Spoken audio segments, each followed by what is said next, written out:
Ways to juggle freelancing and parenting so that you don't go nuts.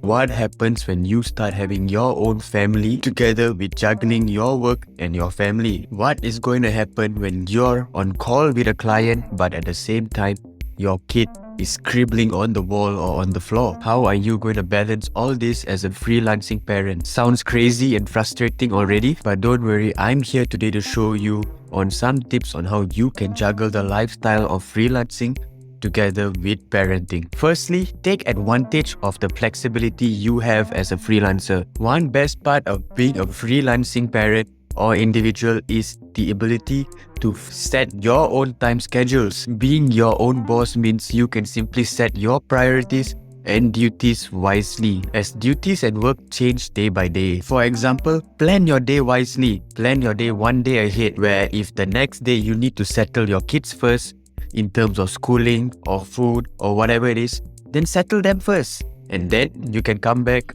and continue with your line of work. Never try to do both at once. So always use your flexibility to plan wisely, to come up and brainstorm with your own spouse or with whoever it is to manage your work and the kids. Number 2 is be realistic. Remember, you don't have to be a super dad or a super mom. Especially in today's hyper-tuned parenting world, it is easy for parents like you guys, young parents especially, to feel like they're slacking on or they're not doing too good with managing their kids. With the ever-presence of social media and various forms of pressure out there in the world, it is very easy for you to feel pressured. For example, you may feel like you're not giving them the most nutritious meals every day, or you're not taking them for their soccer practice or for their activities, or simply spending time with them because of your work. It's okay. As long as you are able to take care of them, as long as you are still able to provide food and shelter, that's more than enough. It's okay for your kids to sometimes have basic meals or even fast foods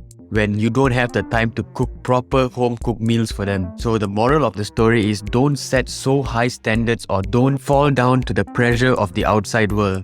Just be you and just do your best. Number 3, remember, it's always good and okay to get support. It is always important to always find support, no matter from your family or friends. If your in-laws or your parents are still around, you can always send your kids to them in order for them to spend some time and take care of them as you proceed on focusing on your work. Nowadays, there are many daycare centers and babysitter services out there for your kids to be looked after. If you have the financial resources, if you can afford, why not go for it?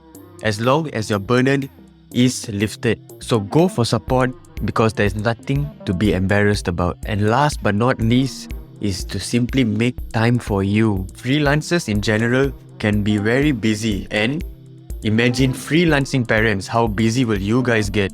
So always remember to take care and make time for yourself, because when you take care and make time for yourself, the productivity rate and motivation rate will go up, and you will feel good and better in terms of managing your household and your work. Your you time doesn't even need to be constructive or productive. It can just simply being a normal nap, or watching your favorite TV show, or just simply staring at a wall, as long as it gives you peace and it gives you relaxation. So in order to be a good role model for your kids, the first step is to always take care of your own self first.